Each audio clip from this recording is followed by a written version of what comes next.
Indecidibilidad de conjuntos de índices, sección 10.3. Vamos a ver un teorema que es muy importante, sobre todo porque un corolario de este teorema es el teorema de Rice, que es el teorema principal de toda la teoría de la computabilidad. El enunciado dice, dado un conjunto de índices I que no es ni el conjunto vacío, ni todos los números naturales, es decir, que tiene números naturales, pero no todos.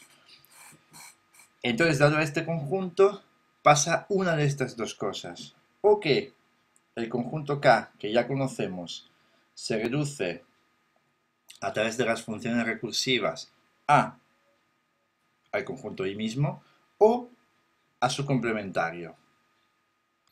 El conjunto K ya lo conocemos, es el de los índices X, tal que phi de X aplicada a X termina. La reducción con respecto a las funciones recursivas quiere decir que la función que transforma el problema de pertenecer a K en el problema de pertenecer o a I complementario es una función recursiva, o sea, calculable total.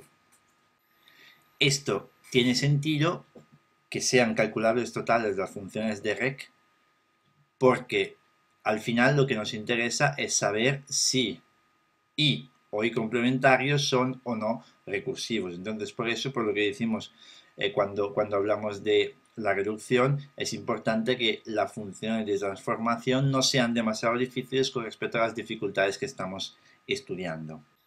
Demostración. Vamos a coger el índice I0 de la función calculable phi de I0, que es la función que nunca está definida. O sea, lambda x quiere decir que para todo input x el resultado siempre es indefinido. Sabemos que esta función existe. Entonces tenemos dos posibilidades. O I0 pertenece a I o pertenece a su complementario. Si pertenece a su complementario, entonces lo que vamos a demostrar es que K se reduce a I, según las funciones recursivas. Si I0 perteneciera a I, K se reduciría al su complementario. Entonces, vamos a demostrarlo en el primer caso y el segundo caso es muy parecido. Entonces, hemos dicho que I0 pertenece al complementario de I, o sea que no está en I. Cogemos otro índice, I1, que sí está en I. ¿Por qué sabemos que este índice existe? Primero porque I no es el conjunto vacío, entonces algún índice tiene que existir en I. Segundo, no nos interesa solo un índice cualquiera, I1, sino que nos interesa uno tal que phi de I1 no es igual a phi de I0. ¿Por qué sabemos que pasa esto? Simplemente porque siendo I un conjunto de índices, si fueran iguales las dos funciones calculables parciales, entonces, dado que I0 pertenece al complementario de I, I1 no puede pertenecer a I. Entonces, el hecho que I1 pertenezca a I nos asegura de que las dos funciones calculadas son distintas.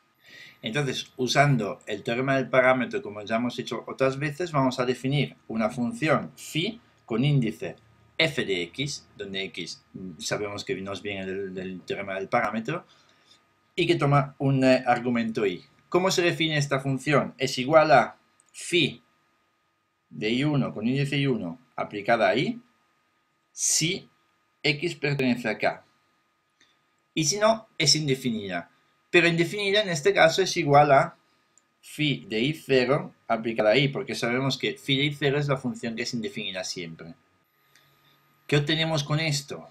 Obtenemos que si x es igual a k, entonces se coge el primer caso de la definición de phi de f de x. Es decir, que phi de f de x es igual a phi 1. ¿Cuándo? A phi i1.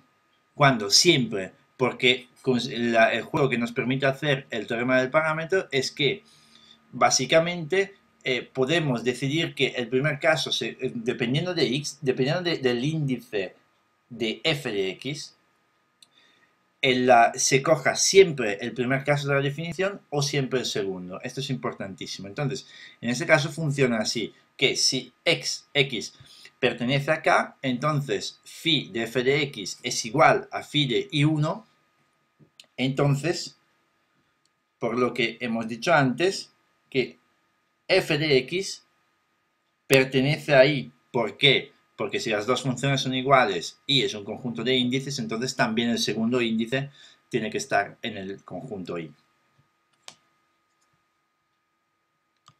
En cambio, si x no pertenece a K, entonces se coge siempre el segundo grama de la definición y entonces phi de f de x es igual a phi de I0. Es decir, que f de x pertenece a I complementario o no pertenece a I.